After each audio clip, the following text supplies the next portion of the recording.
Today we are talking about something that you guys recently asked me, and that is, why is it easier to go from 100K to a million than it is to go from zero, starting your first business, to 100 grand? Well, let's get into it.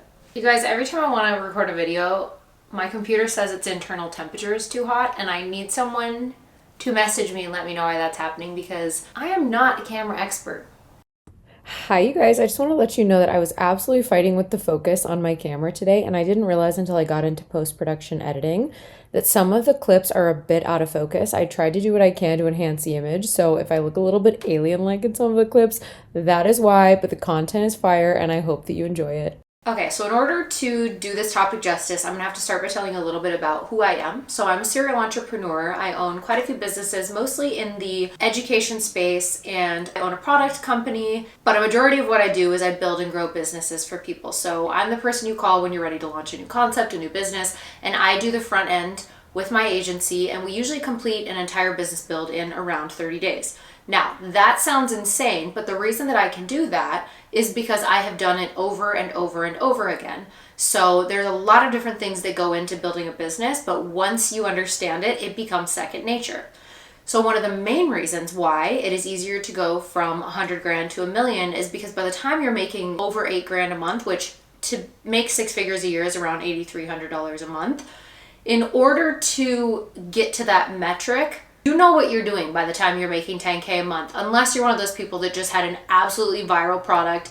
Your first product went absolutely insanely viral, which congratulations if that's you, but for most of us, it is a long uphill battle to get to your first 6 figures. And once you're at 6 figures, you understand your business, you understand what you need to do on a large scale, and you can do it and replicate it over and over and over again. And it just becomes much easier to navigate that level of entrepreneurship. When I was getting to my first 100K, I frankly had no idea what I was doing. Obviously, I started out working for someone else. When I became an entrepreneur, the last year of my employment where I had a boss, I think I made about 65K that year as a contractor. And then the following year, I started my first business and I hit 100 grand. And I got up to like a 10K month, probably about 5 or 6 months into my business. Now, I had an unfair advantage because I did not start an absolutely new business. I already had a book of clientele, and I went out on my own, and I was able to grow pretty quickly by virtue of already having an Instagram, already having a business name, and already having a reputation in the beauty industry. My second business went to 6 figures and made 10K a month in its first few months, because by that point, again, I already had the foundation of the first brand. The other thing was I was able to get investors. So that's the other thing that you have to keep in mind. Once you're already making 6 figures, it's really easy to get capital. Your bank will give you capital. You're able to apply for credit cards. You're able to apply for SBA loans. And once you get to 100 grand, most people will easily lend to you, even if it's friends and family. So my second business required about 75 grand to launch. And then I think over time, maybe we spent just upwards of 100 grand to get it off the ground. And then it was making 100 grand right away because I had the capital to do the things that I didn't have to do in my first business. In a business, what we call that portion where you are using your time instead of your money and your resources, we call that sweat equity. So that means my time in my first business was 8:01 a.m. appointment, yes, I'll be there. 8 p.m. appointment, yes, I'll be there. And I used my actual time to make money. Trading time for money is a losing game because we're all gonna age out of an industry, get older, get tired, want to move into an easier way of life. But in every business, you just need to understand that sometimes it's less than others. Some businesses require less sweat equity than others. But the first year of business, typically when you're building to that 100K mark, and maybe a few years it takes you to get to 100K, you don't know what you're doing, and therefore you're working overtime to do tasks that later would be so much easier for you to execute. Now I can file an LLC, get an EIN, build a business bank account, set up a social media structure, and build an entire website in under one day. That is what I do at my agency. That was something I could have never done in the first year of entrepreneurship. So it's also just that cognitive load and the cognitive weight of learning new skills. Learning a new skill takes so much effort and so much energy. Once you're an expert at something like how to run your social media, it becomes so much easier for you to make money. So That is one of the main reasons that it is easier from 100K to a million, is because the tasks that used to make you want to throw your laptop off the balcony, which I have been there many, many times, those tasks become something that you can either easily outsource because you know exactly who to hire. Places like Upwork and Fiverr become your best friend as an entrepreneur in the later stages, because now I can go onto Upwork and I can tell which freelancer I need for which thing and how much that should cost. One of my largest courses that I ever created online, which I think has had over 1,000 people at this point have taken it. You guys, I refilmed that course 5 times at least, but I'm gonna go with 5. One of the times I did $1,850 I paid a videographer, and the content was pretty much unusable, awful. And I had to redo the entire thing, okay? So now this camera that I'm talking to you on, guess why I bought that? Because year 3 of entrepreneurship, I said, I will no longer be spending $2,000 in videographers when all I need is a tripod and an autofocus, and I can do this myself, okay? Then guess what else? Then I needed a video editor, okay? That was a couple $100 for every couple hours of videos. Then I learned how to do that. So now I can go online and I can say, here's the bulk of the videos. I've trimmed it, I've edited it, submit it to someone, and they can shorten it. For my YouTube, it takes me under an hour to film a 30-minute video as well as edit it. That used to take me 5 hours, maybe a whole day. A long time. Okay, another one of the main reasons and the main things that helped my net worth get to over $1 million between all of the brands is ads. So you have no idea about ads when you're a new business. And if you are spending money on ads, sometimes the ads aren't working very well. So in the first year of one of my most successful businesses, we did just basically Instagram strategy, meaning really good content. And I also did not use very much ad spend until the Instagram was built and until we had about 1,000 followers. Once we had about 1,000 followers, we were able to utilize Instagram ads. And then on top of that, eventually we became experts at Google. Once we learned Google, now when anybody searches for our business, we come up. That was something I did not know in my first business, my second business, my third business. This is something I just learned. It was in the last year that I really started utilizing ad spends. And my income increased significantly because now when someone searches, I'm going to come up because of my SEO, which is search engine optimization. Don't worry about what that means, but that basically means when someone types in something related to my business, I am one of the top searches that comes up. That took time, that took effort, that took a great social media strategy, that took a good website, and that also took ads. So now when someone searches these keywords, I am one of the main ones that comes up. That took a lot of money, you guys. I spend about $4,000-ish in ads a month just for one of my businesses. But the good news is that $4,000 pays itself back tenfold because my classes are full and people are buying, and that is a really good thing that you don't know how to do. I did have ad spend in my first business and it didn't go well. I feel like I remember vaguely in 2018, it's now 2024 for those of you watching now, I remember in 2018 spending about $500 on a management fee and then maybe $1,500 in ads, and nothing was really happening. I'd get a little bit of traction, but the leads weren't very good. I was just lighting $2,000 on fire. When you're under 100K, you don't have $2,000 to light on fire. Once you're making $1 million, you have $2,000 to light on fire. There was a time a couple months ago where my business partner said, hey, I messed up our Google ads, or I did a setting weird on our Google ads, and we spent $7K in ads that month. And I was like, oh my God. Oh, but like that would have killed me in the first year of business, right? That was almost an entire month of profit in the first year of business. Whereas now, yeah, that sucks, of course, but it's a lot smaller of a mistake. Another big thing that I notice, and this doesn't prevent you from becoming a millionaire, absolutely, because I work with a lot of companies that are already making 7 figures and they redo their logo and they redo their website with me. A lot of times your logo and your website aren't very good and they're not very brand appealing. So moving into that higher money bracket and that higher profit bracket allows you the money to hire experts so that your brand can look phenomenal, your website can look phenomenal, and people get an emotional feeling when they come to your page like, wow, this brand looks really sick. That is going to help you make more money. Now, of course, if you have an incredible product, an incredible business, and you're an incredible business owner with great return, people are always calling you and buying your products over and over again, it's less important to have this amazing website and this amazing logo, because by virtue of you having an incredible business, in that case, you're going to succeed. Next reason is you haven't mastered social media and you haven't learned how to make money there. Social media at one point in my business, once it got to 6 figures, led to me making money.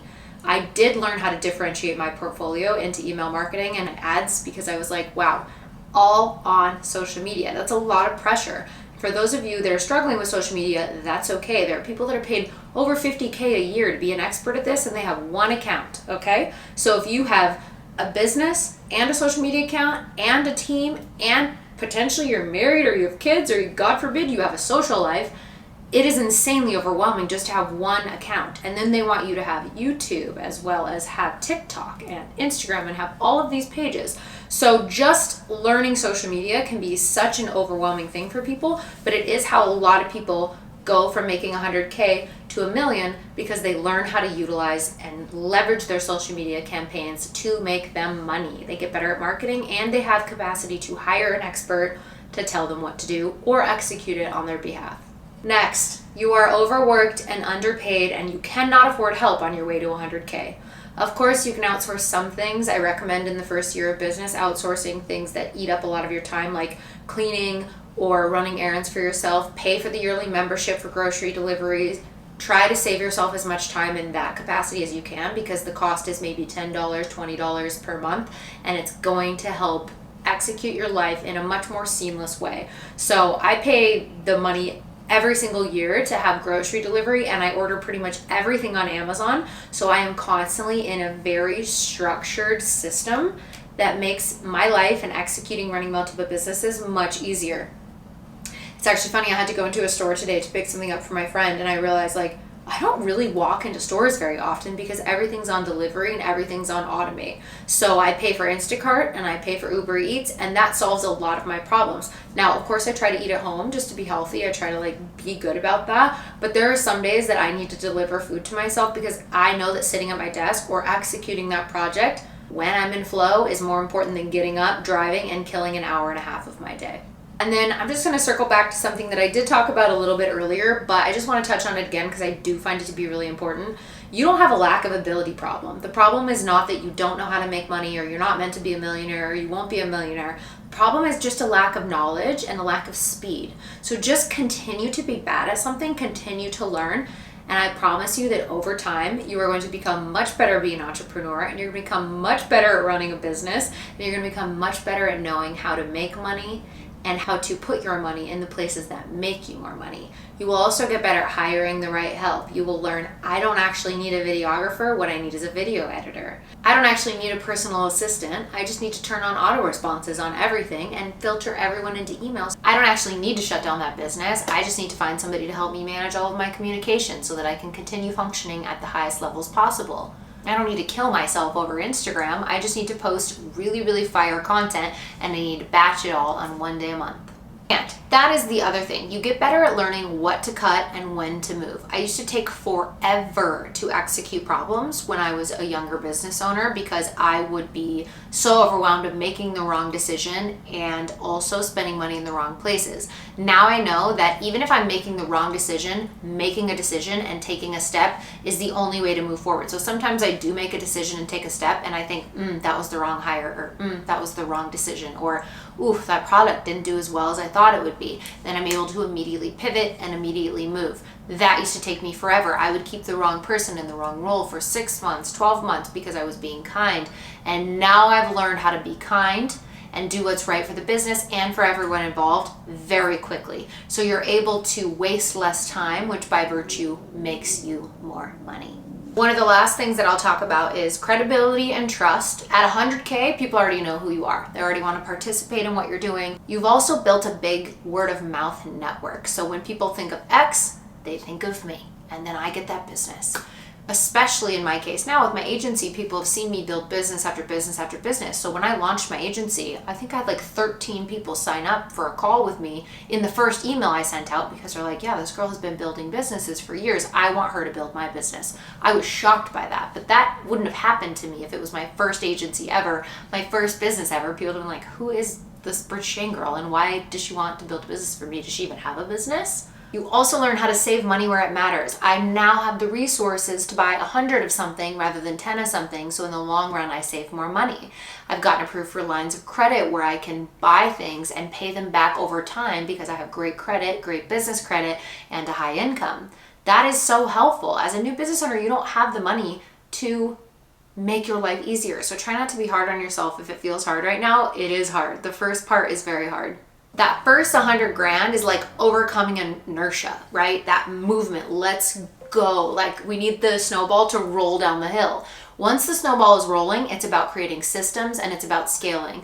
Business at a high level, it's not that sexy, it's just systems. And it's also doing things repeatedly over and over and over that you know work. And when they quit working, ride it out for a little bit, but change, pivot, move. I've talked about this in other videos, but Netflix used to send people DVDs. If somebody hadn't gotten smart in that business and said, hey, we're not doing the DVD thing anymore, we need to move completely to an online platform. I don't know about you guys, but I thought Netflix was so weird when I first heard of it. I thought Airbnb was so weird when I first heard of it. And I also thought Uber was so weird. I'm not going in a car with some random person, but someone said, this needs to change. And then another person, the visionary walked in and said, guys, we need to change this. And somebody smart on the team said, you're right. I feel what you're saying. Let's do that. And then now, guess what's happening? Now I live in Phoenix, Arizona. We have autonomous cars. Someone said, you know what? People are tired, especially women, are tired of riding in cars with strange men, with strangers. So some of them have gotten smart and they put an all-female, so I can click a little button and make sure that I get to ride with a female. But then somebody else said, let's create an autonomous car business. I now can get in an actual robot within 10 minutes in any part of town and be taken in a silent, quiet ride anywhere I want, which is incredible for places like the airport. When you're exhausted, someone is going to become a billionaire because of that pivot, even though most of the people that see me ride in a robot car, if I ever take them anywhere, are like, that creeps me out. But it's working because someone was smart and they recognized the need for the pivot and they executed on it. I also read somewhere the other day that there's a lot of huge companies like Amazon that are actually failing, not profitable for 10, 20 years. Starbucks, Amazon, companies like that. Isn't that insane? They're literally not profitable for over a decade. Okay, so if you are trying to figure it out, don't be too hard on yourself, right? It's important to understand that you're only seeing people's highlight reels. So if some people online are seeming like they have the world by the balls, just know that you're not actually getting the full truth, the full picture. Don't compare yourself to anyone else. If you're in the first year, the fifth year, and you're still under 100K, just keep pushing through, because if it is your calling and you just continue, eventually you'll figure it out. And if it's not working, it might be time to pivot. I hope you guys have a great day. Thanks for tuning in here with me, and we will chat soon.